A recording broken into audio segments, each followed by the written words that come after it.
Where Julian is. Oh, here we are. Pompous Julian. He needs to take that off, doesn't he? How we doing, buddy?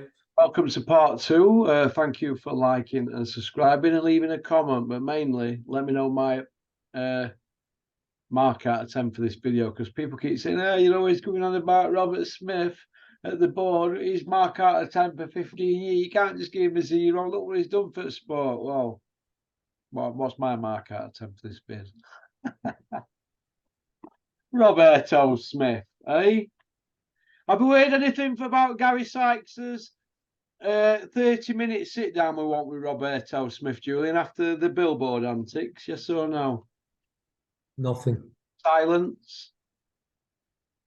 Well, Keep looking him in the eye, and the truth will reveal itself. Roberto Smith. Listen, one thing about me, I've never quit on anything in my life. Not even when I were in blocking jail, they were like, how am I going to get out of here? I'm going to be in here in ages. Never quit now, so it's not over, Smith. I'll be seeing you. Yeah, what's right is right. It's funny, actually, you just at the end of part one, you said dad's in boxing. Dad's in boxing, oh God. You know what? I'm just thinking, my lad's doing MMA at the moment. Every dad goes through managers quick, don't they? They go through managers quickly, don't they? Dad? Always. So my lad's at the moment doing MMA. He's been doing it a few months, and I'm not biased. He can fight. He's got good hands. Dad's in MMA now, is it? So me now, do I go to the gym and interfere with what's going on at that gym, knowing even though I've trained, top level fighters? No. Leave them to it, mate, because I know what dads are like in gyms. Absolutely. Just don't listen. Dad's in boxing. Don't go to gym. Don't go to them. The trainers don't want you there. Ingalls won't have it. I do know trainers that have it, but really they don't want you there.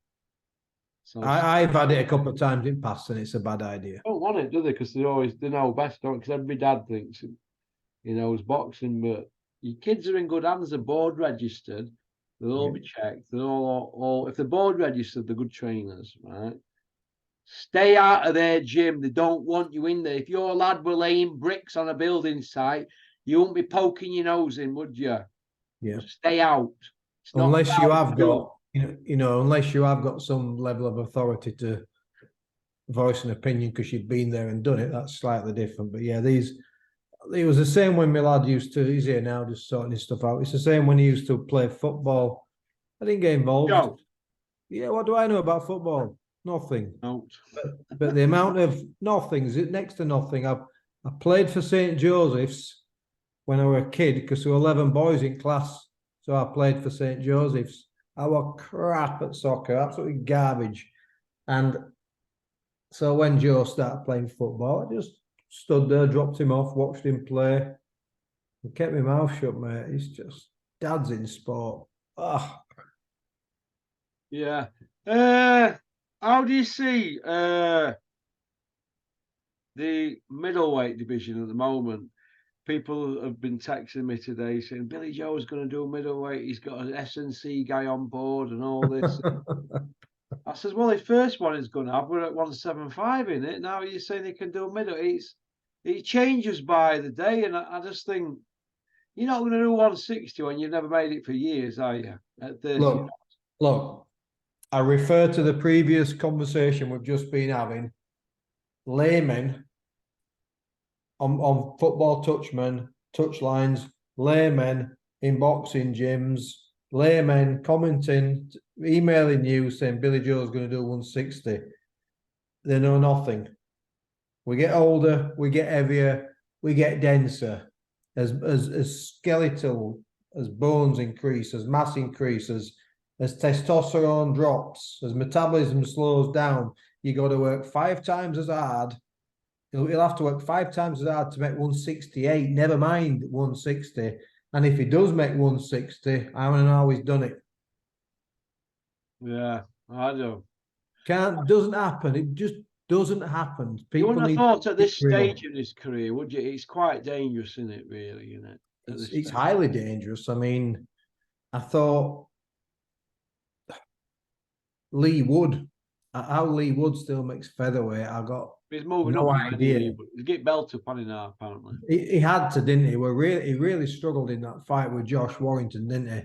And he turned it around. But before then, he was taking a beating, and you can't keep making the same way. You just can't. It gets harder. I've been there with fighters; it gets harder and harder. So Billy Joe Saunders at 160 is a dream. Will he do 168? He probably will. He never looked the biggest 168 in the world to me.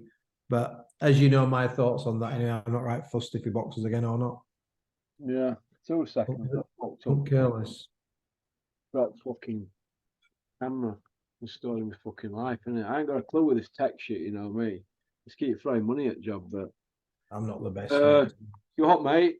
I'm not the best, to be honest. Wires everywhere, man. Dogs and wires and penguin biscuits all over in the house. Mark Tibbs is stable. He's got Johnny Fisher, John Edgers. Got rid of Ellie Brook and Ebony Bridges. He outed them on the same day. You think he'd had enough? I wouldn't have had him in gym, to be honest. But What do you think his fat dad felt seeing them in the gym? Hey, what do you think? There might have been. One? I don't know. I think he might have said, "What is going on here, Sam?" Just you know my views on those.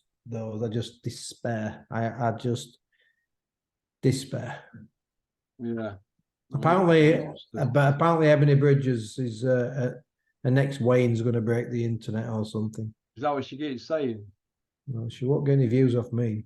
Oh, well, from what I was hearing today, somebody were looking at all algorithms and all whatever that's linked to her, and she's dropped off radar for actual being in the mix. You know what I mean, for the talk and that. So I don't know what's going on there. That might be why she's putting videos out on Punchbag up at Penfolds. I bet they're trying hard though, don't you, to scrape the bantamweight or whatever division is she's in to try and find a worthwhile opponent. I mean, because anybody in top 7 or 8 don't even get a look in, do they? Carolyn DeBar will fight her, and they can sort the weight out. Apparently, she'll fight her. No. That'd be an icing, though, wouldn't it? Oh, I think there's loads of fighters who, like Amanda Serrano, just loads of fighters. I mean, she's only small, but I don't know. What do you think to PBC getting Netflix deal? That's a game changer, isn't it, really? Because they said they were dead and buried 3 weeks ago, but now the game's turned on its head now, hasn't it? But you wonder what kind of if they do bring boxing there, and also what kind of boxing are we going to get? Well, Netflix. You look at the consumer of Netflix, and right, then we'll look at PBC. Then they've got a decent stable, and if he doesn't make this Netflix thing work, what's he going to do then? Because there isn't that many outlets to go to. It's just Showtime and HBO are gone, aren't they? They're done. Yeah, they've been going 30 odd years, so they're gone. HBO were going a long time, wasn't it? So they're gone, right? Them two. So we've got DAZN, Netflix going at it.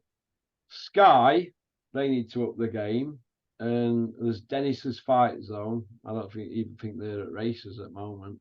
No. So you've got Sky, Netflix, and DAZN. Who else is there? RTL in Germany. Yeah. They're not inundated. There's Channel 5 with this Wasserman thing. There's enough platforms, isn't there, really? Yeah. TNT's very big. TNT's over here now. TNT it's called now, isn't it? Yeah, it's not BT, but where's ITV and BBC? Where are they? They were stalwarts in 70s and 80s. What's happened to them? There's probably no product that interests them. That's the truth. They've been scarred with boxing before, and I think Audley Harrison. Yeah, I think Audley was that BBC deal was horrendous. I don't know. Boxers, if you think of ITV, it's a very woke platform, isn't it? And yeah. Boxing doesn't help itself, does it, in many ways with how it conducts itself. So that's probably not for the BBC and ITV as we know it. Have you heard of a guy called Tony Giles? He's won various belts in combat sports and that. No, what Lion said, I don't know. He's on YouTube today. He's calling John Fury out and Tommy Fury. Travelling Man, he's had Shane been sending Shane messages. Big Shane's come out and sent a voice text. They've put it online. I think it's called Traveller Tom, is it? The site or something. It's called Tony Giles. And I've actually spoken to a couple of people and said he can really fight. Right. He put it on John Fury, saying they're letting travellers down. He wants John can't fight. He's got to send Tommy because that's how they do it in the culture, is it? They send the best man, don't they? Apparently, if somebody calls somebody out from another family, don't they send somebody from their family to represent them or something? I don't understand it, but Tommy's not going to get involved in that type of thing. He's making too much millions, money. aren't they? So and he's a clean lad, isn't he? He's a clean living lad. So let Tommy do what Tommy's doing. Yeah. Where do you see all this misfit stuff ending? Because we've got that Ty and Boo, he's on easy. Well, do you want to hear it? Do you want to be honest? Go on, yeah. Someone will get killed by it. Is that what you think it'll all stop? Yeah, someone will get badly hurt. You're not prepared, and you're not really ingrained and trained. You've seen enough in gyms, haven't you, to know what goes on, haven't you? And eventually, you're going to get nailed by some kid who can throw a shot. And you're going to get who's powerful and can't throw one, but actually catches you in the right spot. You mean? Yeah. Listen, if elite boxers can get hurt, yeah, and someone at some point in a high profile misfit show is going to get killed in the ring, mate. That's where it's going to end. And then you think that's when it'll all stop and all the TV platforms. Someone's going to have blood on their hands, and people will say, "Well, you're a hypocrite." Boxers get killed, boxers get hurt. But if somebody does get hurt, Julian, right? Touch wood. We don't want anybody to get hurt. No. If somebody gets hurt, no, we don't. But if it's sad and somebody does get hurt, you know, in boxing, we all know what happens where they come round and the doctor, look, are you fit to fight? Yeah, right. Read all this, ticket. Oh, yeah, ask you all them stupid, proper questions. Sorry, I shouldn't say stupid. Touch wood. And you say, yeah, I'm fit to fight. You know what happens? You've been there many times. You sign it, right? That's it. How does it go in misfits? Because I don't know. Do you sign to say you're fit to fight? Well, what will happen is they will have a medical. I would assume they'll have some kind of brain scan as well. Some neurological tests. You assume? But well, I would think they will do. But ultimately, the key word for me is, I'll explain this as well, like I always do, is competency, right? Yeah, you can't get a basic driver and put a basic driver in a Formula One car. You got to take years and years and years and years and years of fitness and skills and tests and all kinds of things to get to become a Formula One. You can't be over 11 stone 8. And all that type of stuff. Can you? It's such a dangerous thing. Like that, isn't it? Something like that, isn't it? The weight they have to be on, isn't it? Such a dangerous sport. You have to be elite, effectively, to even get on the bottom rung of that ladder. Formula 4, Formula 3.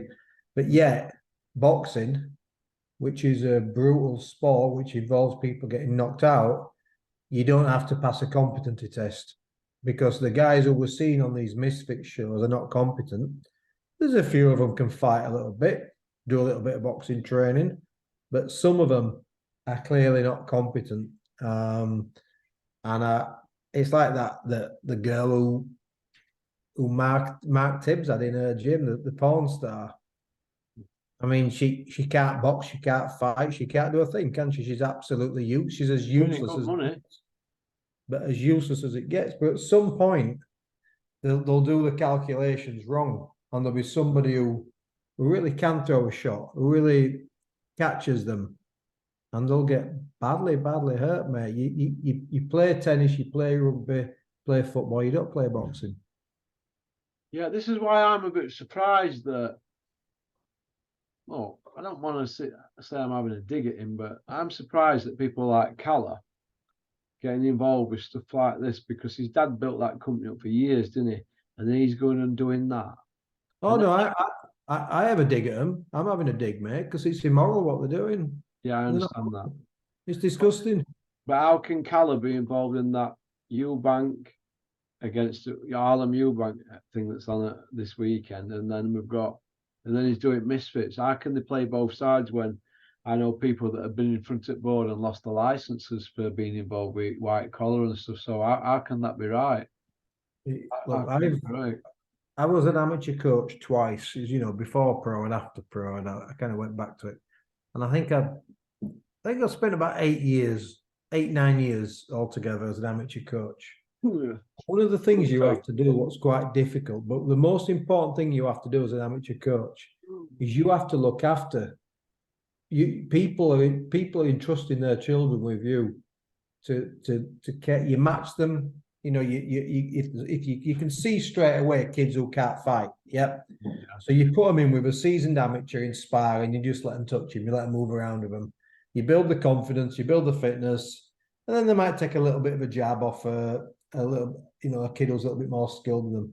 You build them up, but it's such a dangerous thing. You don't just throw them in straight away and say, go on, and get at it. And the hardest thing that you do is often you get kids who are crying and the parents are crying and say, my little lad wants to fight. And that little, you know, I'll give you an example. I boxed amateur, started in 1986. I'd only been in gym 3 months and I had my first amateur fight. It didn't go well, but I was good enough to box after 3 months. And there were kids who started at the same time as me, who after 8 or 9 months were crying, saying, why can't I fight? I want to take my medical. Why can't I fight? And Keith Tate used to just say, if I put you in a ring, you're going to get hurt. And your parents are going to sue me. They're going to have this gym shut down. I can't do it. I can't put you in a ring when you're not. I'm sorry, but it's really harsh, but you can't fight. Yeah. But what we're doing in Misfits is we're saying, you can't fight. You've got 5 million Instagram followers. You're going to sell a hell of a lot of tickets and bring a hell of a lot of views to this. So we'll give you 6 weeks, 10 weeks with a boxing coach. And we'll let you fight. We're going to let you do something highly dangerous. And there'll be people watching this now and say, it's people's choice. Who are you to dictate who can fight, who can't fight? But ultimately, it's like the Formula One thing. They're not just hurting themselves, they're going to impact other people. So if one of these kids or women or one of these Miss YouTubers gets badly hurt or killed or maimed, because they're clearly incompetent, someone else has got to live with that. Someone will have done that to them. And you can't, everybody can't box. Never mind this kind of like, give everybody a trophy, a participation trophy, blah, blah, blah. Everybody can't box. Everybody can play football at a level. Yeah. We've got 2 lads, haven't we, who are never going to be like athletes or into sports. But everybody can, you can let your lad and I can let my lad, you know, bit of football, bit of cricket, bit of this, bit of that. Because no one's going to get hurt. Not if they're in squad. No, I mean, they'll be in squad, won't they? You can't let anybody box. You just can't do it. But they're letting anybody fight. And it's immoral. These people are immoral. They'll just, someone is going to get badly hurt.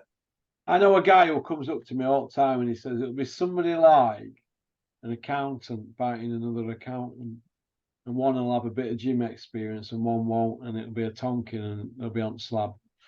So that doesn't happen. But they'll get tied with it, and then they'll wheel out Bricktop on seconds out with Danny Flexen and Umar on IFL. They'll wheel out Eddie. Well, there's been a couple of deaths, hasn't there? And they'll say, we're boxing, that ain't boxing, they'll say. And all that carry on, but it is because they've allowed it, and you've got people laminate holders encouraging it, which brings me to Mr. Bullcroft and your 15-year-old fighter. I want to know, Steffi Bull, why you're not letting that 15-year-old girl, if she's that good, go through amateur stuff and get titles and go to Olympics and all that, taking all go to Junior Olympics, go to Junior World Championships. Well, you know it all.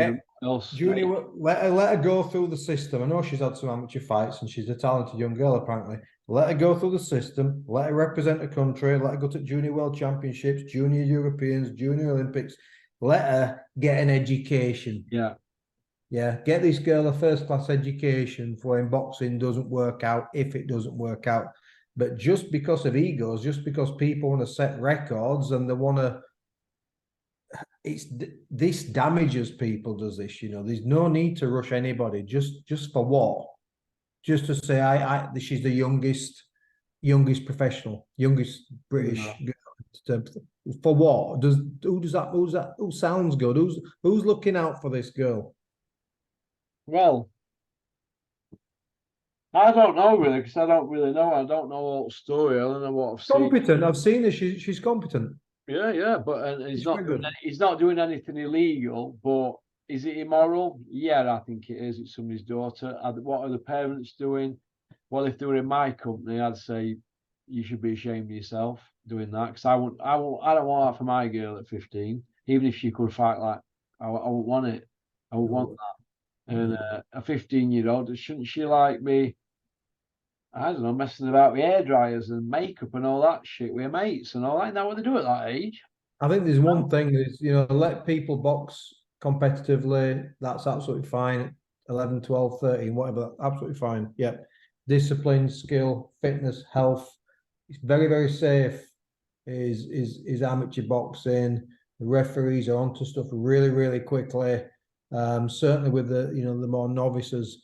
But I don't know why it's always a dangerous thing for me as well is child prodigies, because when you get a child prodigy, they always get damaged at some point. Precocious young talents, no matter whether it's in singing, dancing, medium, whatever, they're missing out on childhood and they get damaged. But why there's a rush to take a 15-year-old girl to have a professional fight, which is she'll probably fight somebody who's useless and win easy. That's not the point. Why isn't she going through the system? What focus is on her career and not on her education? Well, he's going to have to fight over there for 3 years before he can come here now. So he's going to have to keep flying over there 3-4 times a year now, into Mexico to pimp this young lass out. Now, I think it's crazy, and he's in such a good position to be doing that, to be risking everything on that. And people, things like that, it gives people bullets to fire, doesn't it? Like me. I don't like him anyway, but I don't agree with this. He's done a lot of good. He's done a lot of good with his fights. He's fantastic with beating Cunningham and Terry Harper, because let's have it right. Cunningham were washed up and then they were winning titles all of a sudden. And people were saying he weren't even area level and he went knackered and he couldn't do this, couldn't do that. We're winning titles. He won all them titles, hasn't he? He done very well. Steffi's given a lot to boxing. He done well for Terry Harper. Good service to boxing. He's done well for Terry Harper. He's done well for his son. But I see with Terry Harper and Cunningham, it's all come to an end now, hasn't it, really? They've been found out. Cunningham's finished. She's been found out, Harper. They can only put her in with people who can't punch now, can't they? They'll cash her in at some point and she'll get a right tonking, but she can't go in here anybody who's got a bit of power, can she now? Well, she's completely. She was obviously a girl who had low self-esteem and low confidence anyway. And ever since she got stopped by Boom Gardner, she's just been this quivering wreck, hasn't she? Who's breaking down. Wreck, you mean? Yeah. Yeah, she's. It's been hard to watch, actually, a couple of her performances. Well, her style's designed to run, because she does a lot of road work. So she's very fit. She do it round. She gets on a bike. Yeah. She'll hit you with a couple of jabs and she's on her bike. It's only a 2-minute round. If you get up close, you're going to hold you. They'll run that clock down, just like he did as a pro. Now, I don't know if you remember this fight, but there were a riot at Dome. He fought 21 times in Bullcroft. Out of his 29 wins, 21 of them were at Donny Dome. All right. 21 times he fought. Sorry, I don't know if they're all wins, but he fought 21 times at Donny Dome. Now, Gwyn Whale tonked him, didn't he? Right, tonked him. They give it to Steffi, didn't they? And there were a riot, weren't there? Right? I don't remember, but I know Gwyn's a handy lad. I do know that. They had Gwyn tonked him in front of all his pals at Barnsley, in front of all Steffi's pals. He knocked him about, and they give it to him, didn't they? Because it was Steffi were on fight. Well, it happens. Gwyn never fought again. I think that's a waste. Be like when Richard Towers lost for the first time. He never wanted to fight again. You know what I mean? I never. Nicky Smedley was 16-0. He lost, didn't fight again. It's craziness. Yeah. It's just a loss. He's had it all on his own plate. Steffi's had it on his own plate, but he's made the most of the hand. But this, for me, I can't get behind it. I can't. So you're going to mess about for 3 years going to Mexico, because you can't fight as a pro here. I can't fathom it out, man. Said this to you before, right? Yeah, gimmick just to get views or to be different and trying something off cup, because it's It's a bit like when I did that July helmets and I said, why are people buying into Fury and Garner, something that's never boxed? Who's going to want that on pay-per-view? The only people that bought it were probably travellers anyway. And UFC Nobody else guys. bought it. I don't know anybody that bought it. It's craziness, and all it does is put boxing in a bad light. It makes it look seedy, doesn't it? It's quite seedy, that, isn't it? I think, and because it's a girl as well, it's even more seedier, isn't it? Grown men in the 40s, loads around the 50. Hang on a minute, let me just finish here. Right, you're only 15. Sorry, when you're 17 and you're a good amateur, you can turn pro at 18. People approach you, don't they, to go pro at 18 if you're good. You know that. So do they approach these at 14 now? Because they turn pro at 50. Where's the cut-off point here for this seediness? It's grown men being seedy. And if you've got a problem, Bullcroft, you know where I'm at. You ginger seedy. It's seedy, mate. I can't get my head around it. Seedy. People can say you're bitter, you're twisted, you're jealous, you're a bedroom blogger. I've got a daughter, she was 11 on 7, right? And if somebody knocked on my door, a gym she was going, yeah, I wanted to go pro, but we've got to go to Mexico. I said, coming in kitchen. And then I locked doors in the house, and you know the rest, don't you? Yeah. It won't be the first time I'd done that. I did it with somebody who fitted a fireplace when I lived at Bawtry. When he tried to hit me with Bill to fit it, because he went 5 minutes into the second hour. So I went, whoa, hang on a minute, you've been sat talking to me 20 minutes, drinking coffee. Here's your 90 quid, get gone. He goes, I'm not budging. I went, no problem. Unlock the door. He was trying to get out window. He was a big daft lump, we were frightened.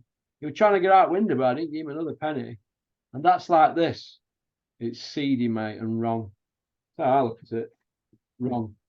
Well, what I want to know is this, yeah. If you're a license holder, British Boxing Board of Control. I'm not, they're not me back. No, but what I'm saying is if you are a license holder, you should adhere by the rules of the British Boxing Board of Control.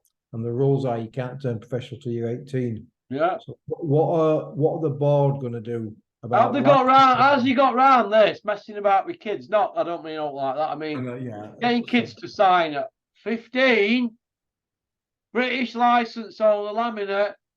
There's getting 15-year-olds, but they can't fight in UK, so they take them to Mexico.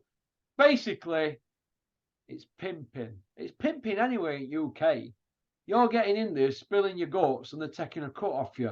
And when you're done, they move on to the next. Go on, get your sent off. What's happened to Andy Townend? I thought they were like that, weren't they? Steffi, want you and Andy Townend? Friends to the end. What happened? Where's Andy Townend now? I know what Andy Townend's doing now. Have you popped round and seen Andy? Have you given him a few quid because he spilt his guts, didn't he? Nice lad, Randy. I don't think you have you? U-C-U-N-T. Lovely lad, Randy. Hey, 15-year-olds should be embarrassed. I can't get my head round it. And all them people who will leave comments and their poker is legal. Listen, if it were your daughter, what would you do? Hey? My son's 15. My son's 15. He ain't going anywhere out of this town without my permission. Never mind going to another bleeding country. They'll take you to Mexico. Mexico. We don't mind Mexico, but not Mexico. Where he's going it morning, he's going to school. That's where he's going. He's going to do his work, and that's where all my kids have been, mate. It's like I just don't. I like Steffi. You do, irrespective. It don't matter. He's wrong in this case. They're all wrong. Everyone who's involved. Listen, all them wrapped around him don't like him as well. All them wrapped around him don't like him. But whoever's involved in this, but they need him. But listen, they don't like him. I know, but they need him. So they'll all fall out. By the way, this won't end well. Good. Well, at least I've said my bit. I'm not two-faced. You know where I stand on it, Steffi. How many times have we supposed to be going to get at it with them? How many? Still here, kid. Shit house. You don't turn 15-year-olds professional. It's as simple as that. Yeah, right. Cruiserweight division, Julian. Oh no. You don't want to talk about cruiserweight division. Oh, Cruiserweight division is a big fat turd. MBE. He's an ex-cruiser. It's a big fat turd, as I said last time. It's only ever been relevant 3 times in its history, and it's awful. And I think that the cruiserweight, you can get any cruiserweight fight. The kid who beat Jordan Thompson was all right. You can get any cruiserweight fight, and it's dog shit. They're just all dog shit. End of. Would I do a Misfits? Yeah, with you, Bullcroft. I had that on here. Somebody asked me, why are you laying on that, Roxy? You know it's Dad's notes. George is legged out on the tile floor. He's not in his bed. He's just absolutely legged out. Big John Fury, big fighting man, in the ring on the road. He's silent. Has somebody been putting billboards up or what? No, they haven't, but he's gone silent. So what's going on, Julian? Why are we not hearing from Captain Chaos? They're all silent. There's only Shane, like you said, who's going out there and telling it as it is and being pretty honest about it. But Shane's consistently honest anyway, isn't he? When you see him, he just Well, he talks knows like, what he's seen, doesn't he? he talks like a guy in the what street, he's doesn't he? about. He said Tyson's probably finished. He might not be. I don't know, but he says it as it is. But I don't know. I mean, John will appear again at some point. Tommy will have another big fight with another influencer, and there'll be another 10 million floating around, and they'll go through the script, you know, throwing things, doing this, showing their asses, and a second book will come out with some details we didn't get in the first book. By the way, I went in Morrison's and the book was there. It looked like it hadn't been shopped at all.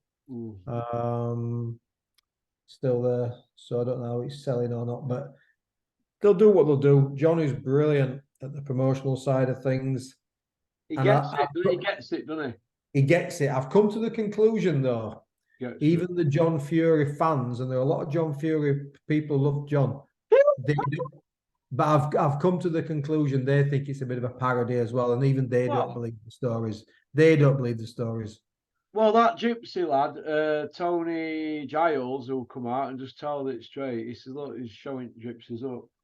He keeps going on about fighting all the time. He's never had a fight in his life. He's had one he wasn't even a bare knuckle. I mentioned it the other day. And he's down as having one fight, not one. Listen, one. Said this before, right? Early 80s, people were having VHS camcorders. Seen them all. Dan Rooney, I used to watch him when I was in Wolds. Me too. A kid from Hyde Park called Sailors Price. He got the VHSs in Wolds when we were a man in the 90s. And we watched Dan Rooney fight. I forgot, and there were thousands there, and he were a really popular bare knuckle block. I think it might have been up north or something. Was it Ernie McGinley? Might have been, yeah, it might have been. Two proper fighting men they were. McGinley's a fighting. They're fighting men. They turn up for the battles, don't they? There were loads of people there. I'll tell you who I do see on some of them fights because we watched them all going back years. Big Joe Joyce, the bloke with the moustache, a big travelling bloke. He were always in the thick of it. He's a bit of a character, isn't he? And obviously it's in the traditions of these people, isn't it? So I watched all them. They were the first time I ever seen anything like that. I'm only 23-year-old. I watched them in TV room there in Walls. I was stoned off my head, and I was like, I used to love it, but there's a load of footage out there from the early 80s. I seen Dan Rooney on a chat show as well. He's a really popular bloke then. But I wonder what happened to him. That Dan Rooney, is he still about? I don't know. I'll have a look then, because I used to like watching all this stuff. It was intriguing. I don't see anything with Big John with these fights in 90s. Where's the footage? Like I say, I've got amateur fights of mine, only 3, because they were on home shows. Used to film the home shows and stuff, and few Polaroids, no digital cameras, few Polaroids, few pictures of the fights, programs, what have you. You're telling me you'd have over 100 fights and there's not at least 10 VHS or at least 10 pieces. There's Lenny McLean footage from late 70s and Roy Shaw. 78, there's one from Lenny on in the 77, 78. And you're telling me that Mountain York. Yeah, in 92, 93, 94, when John were doing the bare knuckle, there's not one photograph, not one piece of it, not one piece of video. You're telling me that? When John were doing bare knuckle, you're talking about him like he's a regular on bare knuckles, Julian. Well, there was Bartley Gorman, there was Big Joe Joyce, Ernie McGinley, Dan Rooney, Lenny McLean, Mountain York. There was all these guys, and they're all out there. Everybody's out there. We've got bits of footage on them all. And there's none of Big John. Well, there is 2 pieces of footage of John, but they're not very complimentary, are they? John, you tried to stop that footage, didn't you? You tried to stop it, and the man were an alcoholic. he were easy prey to me and Mickey Theo. Him, few quid in his pocket. You tried to stop that one, didn't you, kid? You stopped Malpaz one, didn't you, John? After I gave you DVD, you blocked it, didn't you? I should have kept that one, but I just John that. I'll give John Fury his dues. He didn't threaten that Steve Aldworth. You know, the guy who filmed it. You know, Steve. Oh, I met Steve, yeah. He didn't threaten him. Steve took me 25 quid for the first copy, and he said that, and then I give it John, and then obviously a couple of years later, I said, oh, can you give me another copy of that? He said, yeah, no problem. He said, oh, I can't. So I can't, Porky. I goes, oh, why, Steve? He goes, I spoke to John, and he said that HBO or some American people are taking an interest in him, and any copies of his fights are worth thousands. This is what he told me and Mickey Theo. So I went, oh, right. And I'm not going to say who, but somebody give me a little tip off about he's dead now. It was Eric Guy, but somebody tipped me off. You know Eric Guy is, don't you? What Boxing News. He used to work for Boxing News, yeah. Yeah, so anyway, he was the one who was he ended up alcoholic, didn't he? He's died now, hasn't he? I didn't know. He gave us Mick went and picked it up off him in Kingston upon Thames or River Thames. Mickey Theo went and got it, posted it to Mick Thatcher. I thought, I believe it when I see it. Put it in. Well, bang on, he's seen it. And all it was with John fighting Garber, which you needed credit for. Steve Garber, a decent fighter, and Henry Akinwande, 11. Bradford lad, Steve, yeah. When he fought John. So why would you not want that out? I mean, because he got knocked out in him, didn't he? If he'd have knocked them out, he wouldn't have said no, wouldn't he? But we got him out. He's been in there and done it. He's an ex-professional boxer.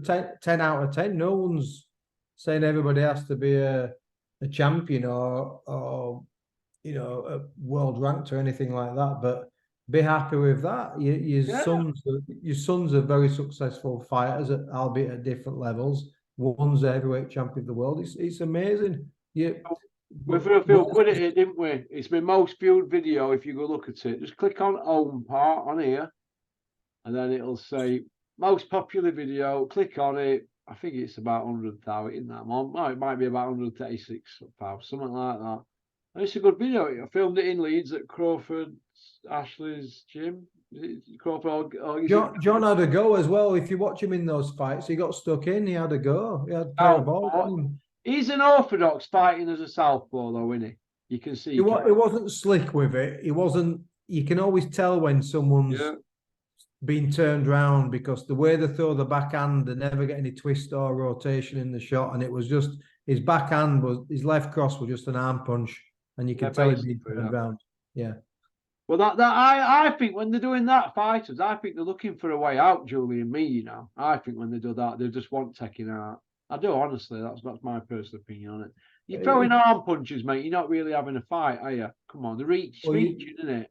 You got to let your hands go, haven't you? I always just let my hands go, but he's just tough man, good PR man, done amazing, builds fights up, big bloke, clearly can fight, absolutely can fight, 100 no nonsense. Utter rhubarb, John. Utter rubbish. 100 on hard road, 100 knockouts, and one of them were an 100 grand fight, and you forgot his name. And I would keep mentioning it. You've got to come out and explain that, John, because it's such a rhubarb. How can you carry that around with you? Then again, he might struggle carrying it, and then once they get all these millions in these next few fights, they might drive off into the sunset and go, yeah, we did lie. And we'll go, oh, God. We didn't see that coming, and that'll be it. That'll be gone. They'll be gone. But I can assure you that whatever there's money on the table, they're not going to leave it. He'll be fighting for like £1 million in about 5 years, Tyson, each fight, and then it'll just go down and down and down and down as he gets into his 40s. Well, history is. That's just how it is. It's history. I don't know. I don't want that for him, to be honest. But that's what happens when you We've play. got less than a minute, Russell, by looks of things. Okay. Thanks for liking and subscribing and leaving a comment. I hope you like these 2 40-minute ones. As you can see, I'm scratching my nuts off. Now I'm going to have a shower and stand it back and put this on. But you're living the dream, mate, aren't you? Living the dream. It's not all that exciting as everybody thinks. Cheers, Jules. All right, buddy. Love you, mate. Cheers, everybody. Cheers, pal. Peace out. Pop, bang. Thanks for liking and subscribing. Leave me a comment.